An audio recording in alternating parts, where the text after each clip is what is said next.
बिस्मिल्लाहिर्रहमानिर्रहीम। अस्सलाम वालेकुम नाज़रीन, आप यूट्यूब चैनल देख रहे हैं। मैं इमरान खान हूँ। नाज़रीन, पाकिस्तान तहरीक इंसाफ की सियासी कमेटी का इजलास हुआ और उसमें यह फैसला किया गया कि सेनेट का इलेक्शन पाकिस्तान तहरीक इंसाफ किस किस को लड़ाना चाहती है और किस को नहीं लड़ाना चाहती। तो बिलाखिर उन्होंने फैसला किया कि बिला मुकाबला ये इलेक्शन होना चाहिए।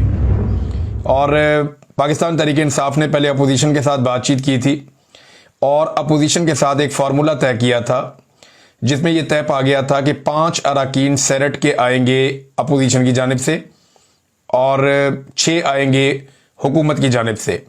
हालांकि पाकिस्तान तहरीक इंसाफ के अंदर जो एक दूसरा ग्रुप है जो इस बिला मुकाबला इलेक्शन की मुखालफत कर रहा है, वो नंबर इससे ज़्यादा बता रहे हैं। वो ये कह रहे हैं कि पाकिस्तान तहरीक इंसाफ कम से कम 7 और ज़्यादा से ज़्यादा 9 सेनेटर, बड़े अजीबोगरीब दावे वो कर रहे हैं कि मुंतखब वो करवा सकती है। बहरहाल ये तो बात कंफर्म है कि जितने सेनेटर इस वक्त पाकिस्तान तहरीक इंसाफ ने लिए हैं, यानी 6 का नंबर, उनसे 1 सेनेटर कम से कम वो ज्यादा और बनवा सकते थे और इसके लिए आदाद शुमार जो है वो बहुत ही क्लियर है। अब जो नाम फाइनल किए पाकिस्तान तहरीक इंसाफ ने और ये फैसला किया कि इन्हें सेनेटर बनाया जाएगा, इसमें पाकिस्तान तहरीक इंसाफ के जो पॉलिटिकल लोग हैं उन्होंने इसकी तौसीक की है और दावा यह किया जा रहा है कि ये जो नाम फाइनल किए गए हैं 6 के 6, ये मुबैना तौर पे इमरान खान साहब ने फाइनल किए हैं। और ये दावा बैरिस्टर सैफ की जानिब से सामने आया और बाकी जो पाकिस्तान तहरीक इंसाफ के लोग इस लिस्ट के हमायती हैं उनकी जानिब से सामने आया। मुराद सईद हैं जी, फैसल जावेद खान है, मिर्जा खान अफरीदी हैं, इनके नाम के ऊपर बहुत तनकीद हुई है, और पीर नूरुल हक कादरी साहब है। खवातीन की नशिस्तों में रुबीना नाज और टेक्नोक्रेट नशिस्त के ऊपर आदम सवाती हैं, जबकि बाद में एक सानिया निश्तर साहबा की एक जो सीट खाली हुई है उस पर मिशाल यूसुफजई को नामजद किया गया कि वो वहां पे इलेक्शन लड़ेंगी। अब मामला यह है कि पाकिस्तान तहरीक इंसाफ ने तो फैसला कर दिया कि बिला मुकाबला इलेक्शन करवाया जाए, लेकिन बिला मुकाबला इलेक्शन करवाने के लिए पाकिस्तान तहरीक इंसाफ के लिए जरूरी यह है कि वो कुछ भी करके जिन उम्मीदवारों ने अपने कागजात नामजदगी जमा करवाए हैं उनसे कागजात नामजदगी वापस करवाएं। अब इलेक्शन जो है वो सर के ऊपर खड़ा है और कागजात नामजदगी वापस लेने के लिए उम्मीदवार तैयार नहीं है। उम्मीदवारों ने बार बार मीटिंग्स की हैं आपस में, और वो जो पाकिस्तान तहरीक इंसाफ के पुराने नजरियाती कारकुन हैं उनके साथ बैठे तो वहां पे ये फैसला हुआ कि डट जाओ और कागजात नामजदगी वापस नहीं लेने, आप मुकाबला करें। हम पार्टी से कहेंगे और एमपीए से कहेंगे कि वो आपको वोट डालेंगे और आपको सेनेटर बनाएंगे। अब ये रोला पड़ गया। एक तरफ पीटीआई कह रही है बिला मुकाबला करना है, दूसरी तरफ पीटीआई ही कह रही है कि जी बिला मुकाबला नहीं करना, बल्कि जो सरमायादारों को टिकट दिया गया है ये काम गलत किया गया। होना ये चाहिए कि वर्करों को टिकट दिया जाए, क्योंकि वर्करों को टिकट दिया नहीं गया, लिहाजा वर्करों का ये हक है कि वो जाकर इलेक्शन लड़ें। अब यहां पे सरप्राइज भी आ सकता है, क्योंकि इससे पहले सरप्राइज खैबर पख्तूनख्वा को मिल चुके हैं बहुत सारे। ये एक सरप्राइज और भी खैबर पख्तूनख्वा को मिल सकता है। लिहाजा खैबर पख्तूनख्वा की वो डरी हुई है, वो बार बार मुज़ाकरात कर रही है। मुज़ाकरात के अब तक होने वाले 2 दौर जो है वो नाकाम हो गए हैं। इससे पहले कारकुनों ने यह भी कहा था कि वजीर आला हाउस का घेराव भी करेंगे। वो ये भी कह रहे थे कि एमपीएस को भी रोकेंगे और वो मुदाखलत करेंगे हर सूरत इस इलेक्शन के अंदर, और वो बिला मुकाबला इलेक्शन नहीं होने देंगे।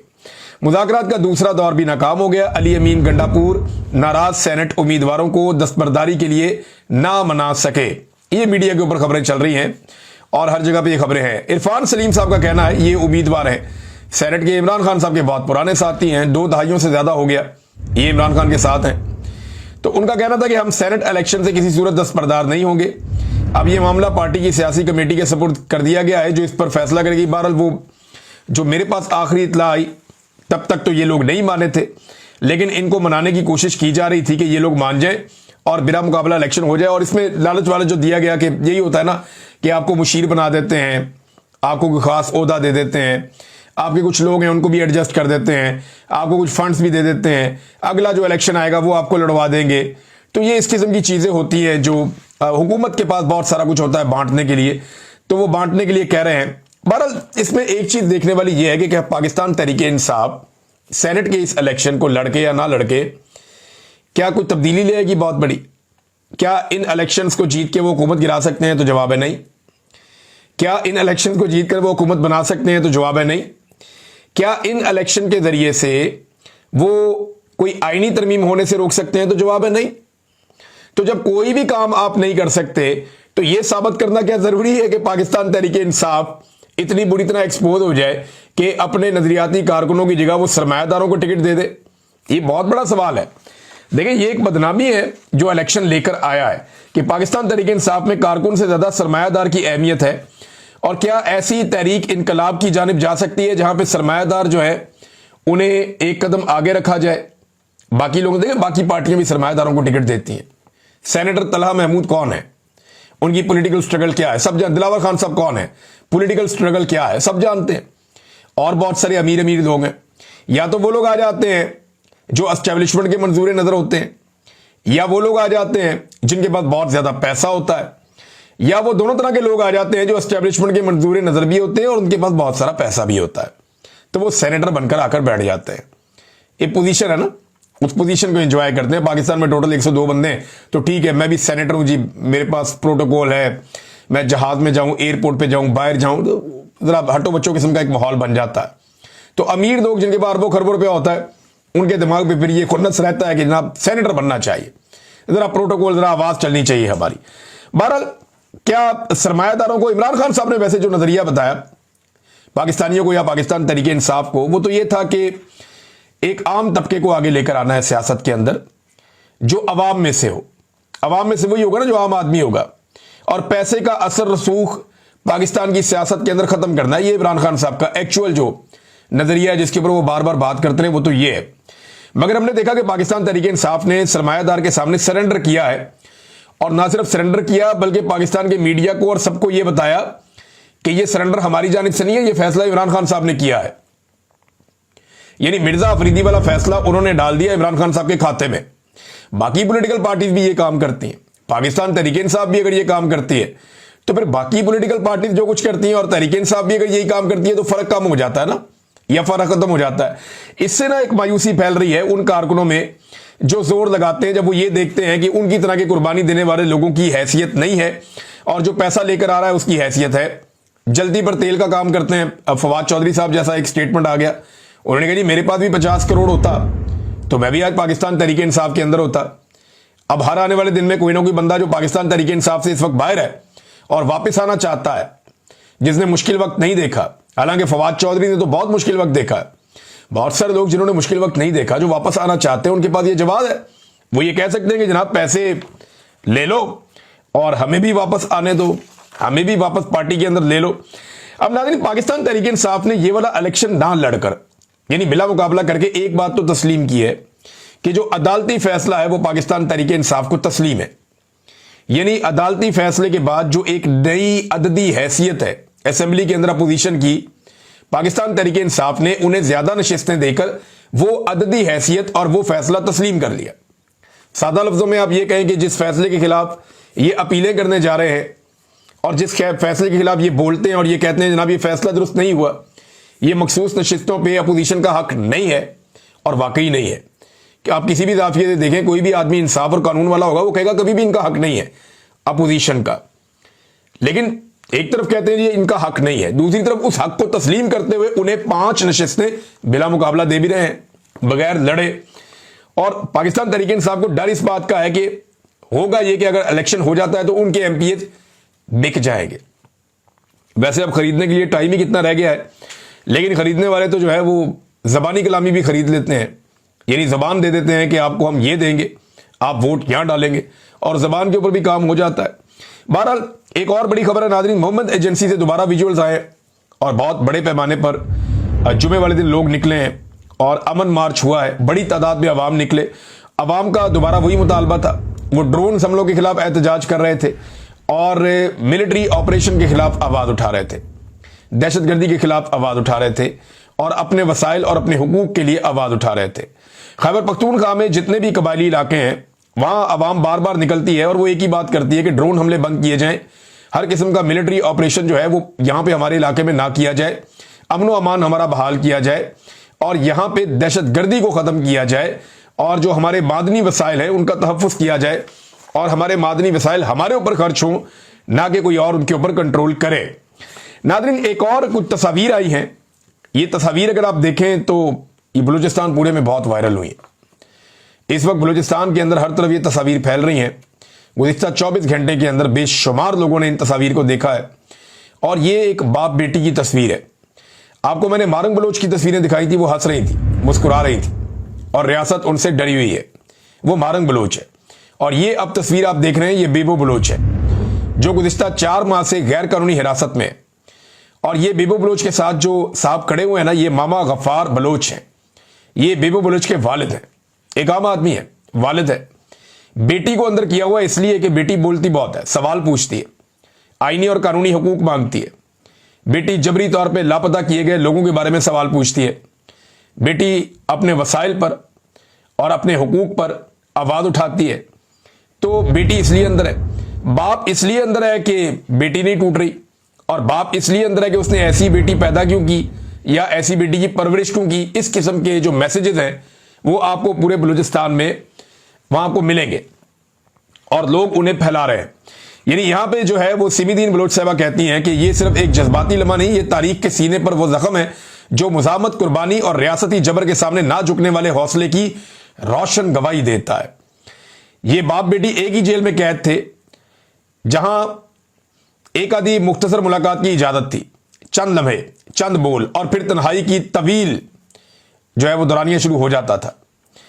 और फिर उन्होंने बताया 10 दिन पहले इन्हें अलग अलग थानों में मुंतकिल कर दिया गया और यह सोचा गया कि शायद इन्हें अलग रखा जाएगा तो ये जल्दी टूट जाएंगे इनके हौसले।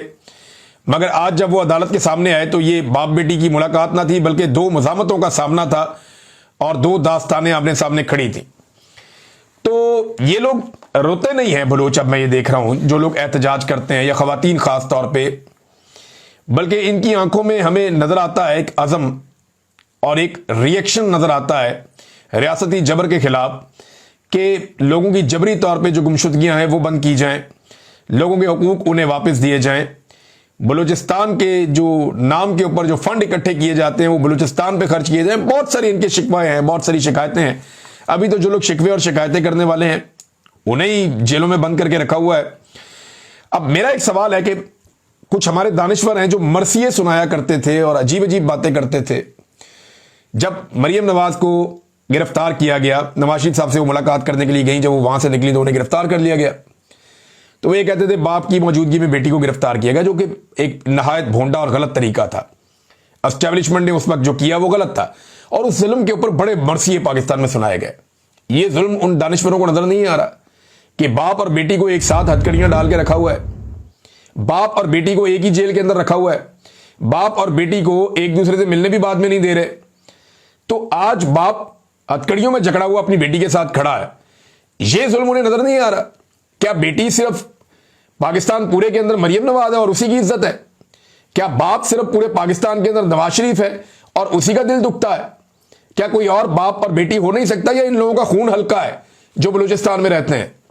इस आदमी से भी पूछें कभी इसके दिल से, इसको अपनी बेटी से कितना प्यार है। इसको भी अपनी बेटी से उतना ही प्यार है जो कोई भी बाप अपनी बेटी से कर सकता है। इस बेटी से पूछें कि इसको अपने बाप से कितना प्यार है जो जंजीरों में जकड़े हुए बाप के साथ खड़ी है, लेकिन मुजामत की अलामत बने हुए बाप बेटी टूट नहीं रहे। मेरे ख्याल में हमारे जो दानिश्वर हैं उन्हें यहां पे भी बात करनी चाहिए। अब वो कहां खप गए हैं, अब वो क्यों नहीं बात कर रहे? क्या इन लोगों का खून पानी है, या इनकी जिंदगियां सस्ती हैं, या इनके जज्बात नहीं है, या इनकी तकलीफ और दुख या ये कीड़े मकोड़े हैं? भाई हम बाकी लोग भी इंसान हैं, हमें भी दर्द होता है, हमें भी तकलीफ होती है, हमें भी इंसान समझा जाए। यह नहीं हो सकता कि एक शाही खानदान जो है उसकी छोटी सी बात को उठाकर आप बहुत बड़ा बना दें और बाकी दुनिया जलील होती रहे और आप कुछ तवज्जो ही ना दें उस तरफ। यह नहीं हो सकता, यह नहीं हो सकता। इस तरह सिस्टम चलेगा नहीं। और एस्टेब्लिशमेंट को यह कुछ अरसा सूट कर रहा है, लेकिन बिलाखिर एस्टेब्लिशमेंट को भी एक दिन इस बात की समझ आएगी कि उन्होंने कितना कुछ इस खेल में खो दिया है। नाजरीन, मोहसिन नकवी साहब से सवाल किया गया कि डोनाल्ड ट्रंप से मुलाकात में इमरान खान के बारे में कोई बात हुई थी। अब यह बड़ा इंपॉर्टेंट है। मैं बड़े अरसे से इंतजार कर रहा था कि मोहसिन नकवी एक ऐसा आदमी है जिसके सामने यह सवाल रखा जाना चाहिए, क्योंकि वो उस मुलाकात में था। और जब मोहसिन नकवी के सामने रखा जाएगा तो वो जवाब जब आएगा तो वो इंपॉर्टेंट है। लेकिन अमेरिका में एक मीडिया ये कहता है और बहुत सारे लोग फोन करके इस बात की गारंटियां दे रहे हैं, यानी मैं इसको श्योरिटी के साथ तो खबर दे नहीं सकता जब तक कि दोनों तरफ से कंफर्मेशन ना मिल जाए, लेकिन वन साइडेड खबर यही आ रही है कि जनाब डोनाल्ड ट्रंप ने बात की थी इमरान खान के बारे में, ये दावे कर रहे हैं लोग, लेकिन दूसरी जानिब से बिल्कुल खामोशी थी। डोनाल्ड ट्रंप की हुकूमत भी खामोश है। तो ये तो मोहसिन नकवी साहब बता सकते थे, क्योंकि आसिम मुनीर साहब से तो सवाल होना नहीं है, फील्ड मार्शल साहब से। तो मोहसिन नकवी साहब से सवाल हुआ तो उन्होंने कहा जी वो एक हलफ के पाबंद हैं, लिहाजा वो ये नहीं बता सकते कि मुलाकात में इमरान खान साहब से मुतालिक बात हुई या नहीं हुई, हलफ है उनका। देखिए हलफ ये तो होता है कि मुलाकात के अंदर जो चीजें हुई या जो चीजें तय हुई वो चीजें बाहर नहीं आएंगी, ये तो हलफ हो सकता है। लेकिन जो चीजें मुलाकात में नहीं हुई उनके बारे में तो कहा जा सकता है ना कि ये चीज तो भाई ये तो थी ही नहीं, इसके बारे में तो कोई जो बात ही नहीं हुई उसके ऊपर क्या हलफ है। तो यहां पे फिर थोड़ा सा शुबा पैदा हो जाता है कि शायद बात हुई हो, लेकिन हम अभी भी ये मार्जिन ऐसे ही रखते हैं कि जब तक कोई कंफर्म इतला नहीं आती है, दोनों फ्रीकैन में से कोई एक खुलकर नहीं कहता कि इमरान खान के इशू के ऊपर बात हुई थी, तब तक इसको आप एक ऐसी खबर के तौर पे देख सकते हैं जो एक मीडिया ने दी, और वो भी वन साइडेड दी, और दूसरी तरफ का कोई मौकिफ नहीं था, बल्कि उन्होंने सिर्फ इतना बताया कि ट्रंप ने ये बात की और उसके जवाब में फील्ड मार्शल आसिम मुनीर ने क्या कहा उसके बारे में उन्होंने कुछ नहीं कहा। तो ये खबर वैसे भी मुझे नामुकम्मल लगती है, और इसमें जान तभी पड़ती है जब पता चले कि दोनों तरफ से कन्वर्सेशन क्या हुई और बातचीत क्या हुई। नाज़रीन, जो हालिया बारिशें हुई है ना, इन्होंने एक बात बड़ी क्लियर कर दी है कि कुदरत के साथ हमने बहुत अजीबोगरीब तरीके से खेला है।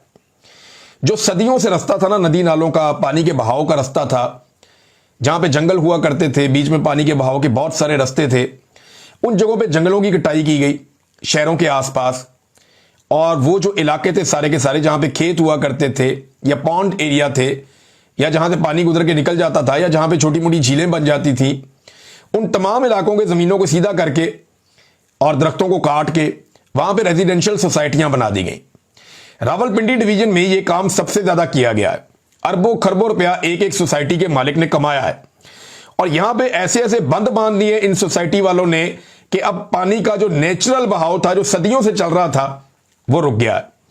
अच्छा, वो बहाव रुकने के बाद एक अजीबोगरीब सूरत पैदा हो गई है। जहां जहां पानी होता है वहां इकट्ठा हो जाता है और लोगों की प्रॉपर्टीज को नुकसान पहुंचाता है, और पानी नए रस्तों की तरफ जाता है और नए इलाकों में जाकर घुसता है।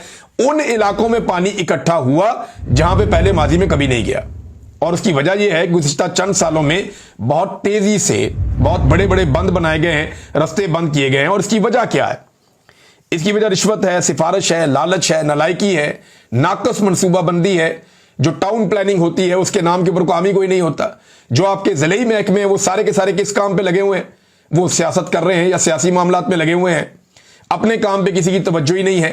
दिन रात लिस्टें बनाते हैं, इसको पकड़ो उसको छोड़ो, इसको पकड़ो उसको छोड़ो, फलाना एमपी आ गया उसको ये कर दो, यहां पे जलसा नहीं होने देना, वहां पे जुलूस नहीं होने देना, ये रैली क्यों निकली है, पीटीआई का झंडा क्यों लग गया। वो सारा दिन बेचारे इसी कामों पे लगे रहते हैं। जो काम करने वाले हैं वो करते नहीं। ख्वाजा आसिफ का स्टेटमेंट है इस पे, जहां भी बारिश और सैलाब से जानी और माली नुकसान हुआ है वहां नदी नालों के किनारों पर मिली भगत से नाजायज तामीरात की वजह से ही हुआ है। ये वही बात कर रहे हैं जो हकीकत में इसका इशू है। जब नाजायज तामीरात हो रही थी तो हुकूमती इदारे कहां होते हैं? नाजायज तामीर करने वालों को शायद यह मालूम नहीं कि जहां हुकूमती इदारे मुजरिमाना गफलत बरतते हैं या माल पकड़ते हैं और फितरत और कुदरत के डिजाइन में मुदाखलत करते हैं, वहां कुदरत फिर मामला अपने हाथों में ले लेती है। मामला यह है कि कुदरत ने तो मामला अपने हाथों में ले लिया है, पाकिस्तान का कानून यह मामला अपने हाथों में कब लेगा? और इन लोगों को कब पकड़ा जाएगा जिन्होंने ये एनओसी जारी किए हैं, जिन्होंने ये नक्शे देखे बगैर पास कर दिए हैं, जिन्होंने यहां से नदी नालों के रास्ते जो हैं जो पुराने चल रहे थे, जो पानी का बहाव जाता था, उनके ऊपर काम किए बगैर वो सिविल इंजीनियर कहां पे गए जो सारे भर्ती किए हुए हैं? वो सारे टेक्निकल ऑफिसर्स कहां पे गए जो भर्ती किए हुए हैं? वो सारे महकमे कहां पे गए जिनका ये काम था? चाहे वो आबपाशी का महकमा है, चाहे वो मौसमियात का महकमा है, चाहे वो बाकी महकमे हैं, जिले इंतजामिया है, बहुत सारे और महकमे इसमें इन्वॉल्व होते हैं। वो सारे किधर गए जो ये बताते थे कि पानी का ये बहाव जो है ये जाना चाहिए वरना ये प्रॉब्लम क्रिएट कर देगा, ये नेचुरल बहाव है, इसको चलने दें, और उसको रोक दिया गया। रोकने का नतीजा आपके सामने है। लिहाजा ये जो कुछ भी हुआ है ख्वाजा आसिफ साहब, इसमें पंजाब के अंदर तो आपकी हुकूमत ही चलती रही है लंबा अरसा। उस्मान बुज़दार की हुकूमत भी आई है बीच में, लेकिन लंबा अरसा तो आपकी हुकूमत ही चलती रही है। परवेज मुशर्रफ साहब के दौर में कुछ बड़े बड़े लोगों को, कुछ बड़ी बड़ी जो है वो रेजिडेंशियल सोसाइटियों को मौका मिला था, लेकिन उनके जाने के बाद तो तबाही फिर गई। हर तरफ एक सोसाइटी खुल गई है, हर तरफ एक सोसाइटी नहीं खुल गई है, और ये ट्रेंड जो है उसको रोकने में आप लोग बिल्कुल नाकाम रहे हैं। मुझे अच्छी तरह याद है शहबाज शरीफ साहब ने एक दिन मेरे सामने बैठकर कहा था कि मैं हेलीकॉप्टर पर काफ़ी अरसे के बाद, जब वो नए नए आए वज़ीर आला बने, उन्होंने कहा जी मैं हेलीकॉप्टर पर काफ़ी अरसे के बाद मैंने जब फ्लाई किया लाहौर से तो मुझे अंदाज़ा हुआ कि लाहौर तो पहले जैसा रहा ही नहीं, बल्कि तमाम बड़े शहरों के आसपास ऐसी सोसाइटियां बन गई हैं जिन्होंने हमारे खेत और खलियान ख़त्म कर दिए हैं, जिन्होंने ग्रीन एरियाज तबाह कर दिए हैं। तो हमारी जो नेचर है वो तबाह हो रही है और इसके बड़े असरात हो सकते हैं। शहबाज शरीफ साहब को इस बात का आइडिया 2008 में ही था जब वो वापस आने के बाद वज़ीर आला बने थे, लेकिन बजाय इसके कि इसके ऊपर वो अमल दरामद करते या रोकथाम करते, वो भी ऐसा लगता है इसके बेनिफिशियरी बन गए और उसकी वजह से आज मामला कहां पे पड़ा है आपके सामने है। अब तक के लिए इतनी, अपना ख्याल रखिएगा, अपने चैनल का भी। अल्लाह हाफिज।